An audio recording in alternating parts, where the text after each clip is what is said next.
Hello guys, কেমন আছেন? আশা করি আপনারা সকলেই ভালো আছেন। আজকে আমি বানাবো নিরামিষ ছোলার ডাল, কাজু কিশমিশ আর নারকেল দিয়ে ছোলার ডাল বানানোর জন্য প্রথমে নিয়েছি এখানে 200 গ্রামের মতো ছোলার ডাল।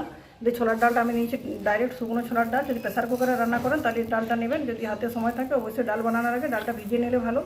আমি ডালটা আজকে রান্না করবো কড়াইতে, যেন ডালটা 6 ঘন্টা আগে ভিজিয়ে রেখেছিলাম। দেখুন ডালটা কি সুন্দর ভিজে গেছে।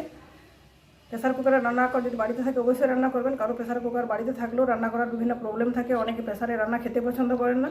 এই জন্য আমি প্রেসার কুকার ছাড়াও কীভাবে ছোলার ডাল কড়াইতে বানানো যায় সেই রেসিপিটি আপনাদের সাথে শেয়ার করছি। বন্ধুরা প্রথম থেকে শেষ পর্যন্ত ধৈর্য ধরে ভিডিওটি দেখতে থাকুন। ভিজিয়ে রাখা ডালটাকে কড়াইতে আমি ঢেলে নিচ্ছি। এখানে দিয়ে দিচ্ছি 4টে তেজপাতা, হলুদ, এক পরিমাণ মতো লবণ,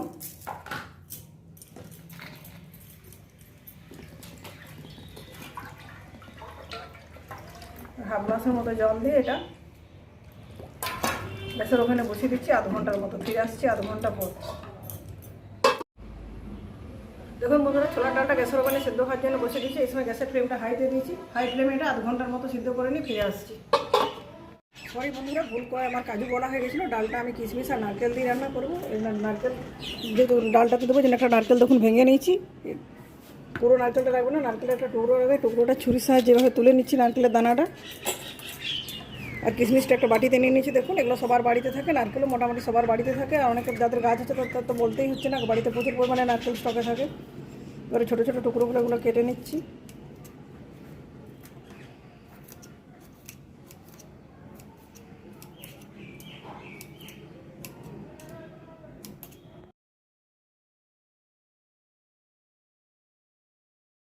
দেখুন বন্ধুরা, ফিরে এলাম আধ ঘন্টা পর। ডালটা আমার পুরোপুরি সিদ্ধ হয়ে গেছে। একটা কড়াই আমি চেপে দেখাচ্ছি। দেখুন কি সুন্দরভাবে সিদ্ধ হয়ে গেছে। ডালটা একটা পাত্রে ঢেলে নিয়ে কড়াইটা পরিষ্কার করে নিয়ে ফিরে আসছি। বন্ধুরা, কড়াইটা ধুয়ে পরিষ্কার করে বসিয়ে দিয়েছি। কড়াই গরম হয়ে গেছে। গরম কড়াই দিয়ে দিচ্ছি পরিমাণ মতো সর্ষের তেল। তেলটা গরম হয়ে গেলে গরম তেলে নারকেলের কুচিগুলো ভেজে নেবো। পুরো তেলটা গরম হয়ে গেছে। গরম তেলে নারকেলটা খুব ভালোভাবে ভেজে নিচ্ছি লাল লাল করে।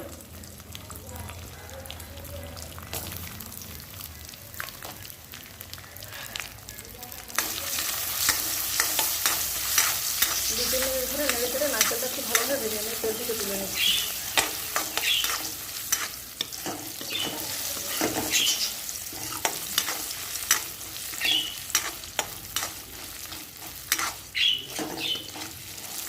নারকেলটা ভাজা হয়ে গেছে, তেল থেকে তুলে নিচ্ছি। ওই তেলে দিয়ে দিচ্ছি 2টো শুকনো লঙ্কা ফোড়ন,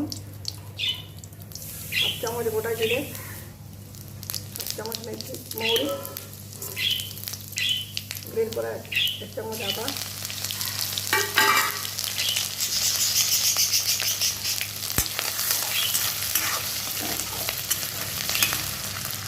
ভালোভাবে ভাজা হয়ে গেছে। দিয়ে দিচ্ছি ছোটো চামচের 1 চামচ হলুদ গুঁড়ো, 1 চামচ জিরে গুঁড়ো আর 1 চামচ লবণ।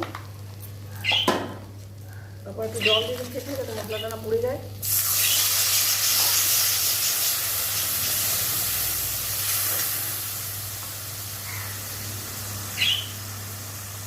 1 চামচ লাল লঙ্কার গুঁড়ো। সবটা ভালোভাবে মিক্স করে নেওয়ার পর সিদ্ধ করে রাখা ছোলার ডালটা এখানে দিয়ে দিলাম। দিচ্ছি হাফ বাটি জল।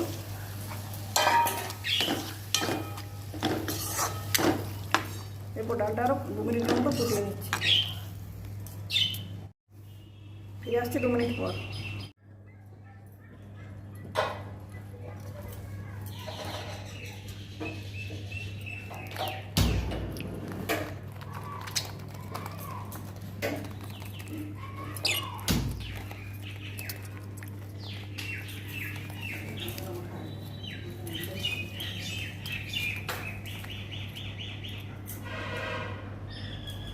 দেখুন বন্ধুরা, ফিরে এলাম 2 মিনিট পর। ডালটা আমার পুরোপুরি রেডি হয়েছে। দেখুন ঘনত্বটা পুরোপুরি ঠিক আছে। ডালের দানাগুলো কড়াইতে সিদ্ধ করছি বলে প্রত্যেকে গোটা গোটা আছে, দারুণ লাগছে দেখতে। এরপর এখানে দিচ্ছি 1 চামচ গাওয়া ঘি, 2টো চেরা কাঁচা লঙ্কা, আর উপর থেকে ছড়িয়ে দিচ্ছি ভেজে রাখা নারকেল আর কিশমিশ। তারপরে এটা ঢেকে রেখে দিচ্ছি। গরম গরম লুচির সাথে সার্ভ করবো। কীভাবে লুচি বানাতে হয় সেই ভিডিওটা আপনাদের সাথে শেয়ার করছি না, আমি অনেকবার করেছি। লুচিগুলো ভেজে নিয়ে ফিরে আসছি। দেখুন বন্ধুরা, ডালটা আমার রেডি হয়ে গেছে। যেহেতু লুচির সাথে সার্ভ করবো ডালটা, এই জন্য লুচিগুলো ভেজে নিচ্ছি।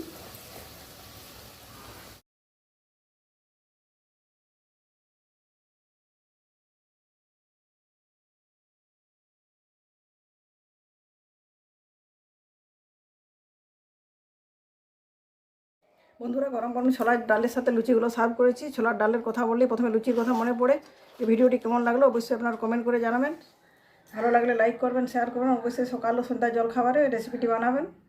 যদি চ্যানেলে নতুন বন্ধু হয়ে থাকেন, চ্যানেলটি সাবস্ক্রাইব করে না থাকেন, অবশ্যই চ্যানেলটি সাবস্ক্রাইব করে পাশে থাকা বেল বটন অন করে দেবেন নতুন নতুন ভিডিওর আপডেট পাওয়ার জন্য। আজকের মতো এ পর্যন্ত। পরের দিন ফিরে আসছি নতুন কোনো রেসিপির সাথে। ভালো থাকুন, সুস্থ থাকুন, সুরক্ষিত থাকুন। ধন্যবাদ।